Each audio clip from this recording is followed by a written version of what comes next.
Hey guys, it's Will with Adventures in Anime. Today we're talking about Space Adventure Cobra. Yo, this is nuts. So this came out in 1982, and I loved this movie. And there's one thing I didn't like about it that I found really irritating, but for the most part, I loved it. It is completely insane. And it has the type of imagination that I'm coming to really appreciate from anime films because it's like, who came up with this? And it's one of those things where when you become entrenched, as I said before on this show, like I studied screenwriting and I work with screenwriters and I read scripts for studios and stuff like that. And when you get really entrenched in that world, there's this constant dogma that things that are too outlandish don't work, right? You have to stick to like something that mainstream audiences will accept and that is believable by its own logic, and all these kind of like these BS rules that aren't really real rules, right?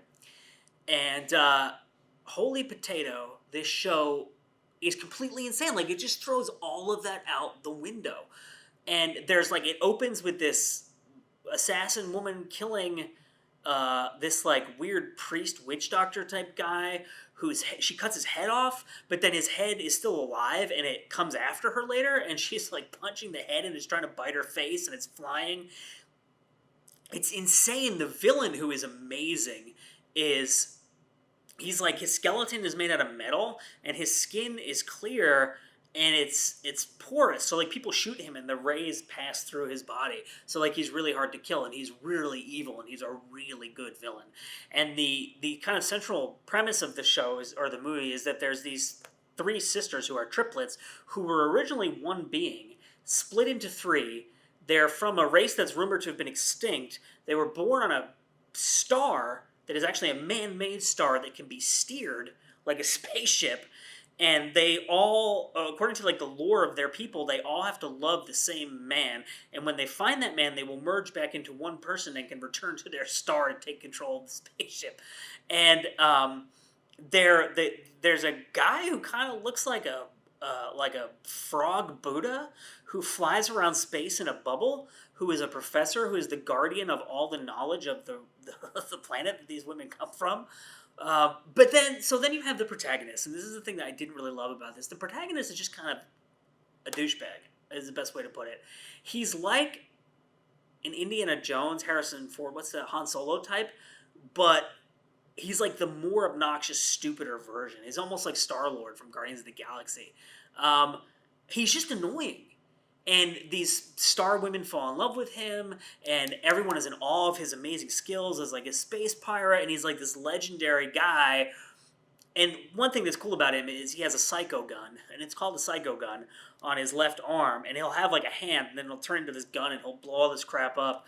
And, like, there's amazing dialogue in this movie, like, no one, can withstand the blast of the psycho gun. And there's really, really psychedelic imagery in this movie.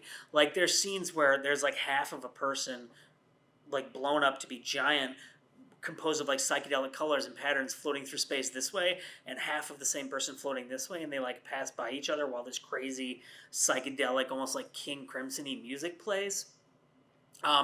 Like, this movie really embraces the full potential of animation. Like, it is not at all bound to camera movements. Like, there's a lot of stuff that they show in this movie that you could never, ever do in a live-action movie, even with what you have in terms of CGI now. I think not because it's technologically impossible, but because it takes away the element of the camera. And I think that most movies with big budgets that do tons of CGI, even though everything's computer generated and you don't need to be bound by the rules of camera, are afraid not to be, probably because they're worried about audience perception of something that is not what people are used to seeing, because the camera and the POV of the camera is such a convention of cinema.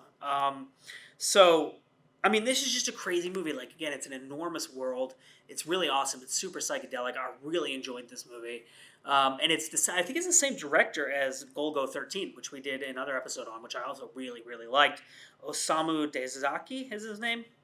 I think that was 83, and this was 82, so he was on fire in the early 80s. Space Adventure Cobra is the name of this movie. Adventures in Anime is the series that you were watching. My name is Will. I loved this one. Recommend more stuff to me like this. That would be awesome. Put it in the comments below, and we will see you next time.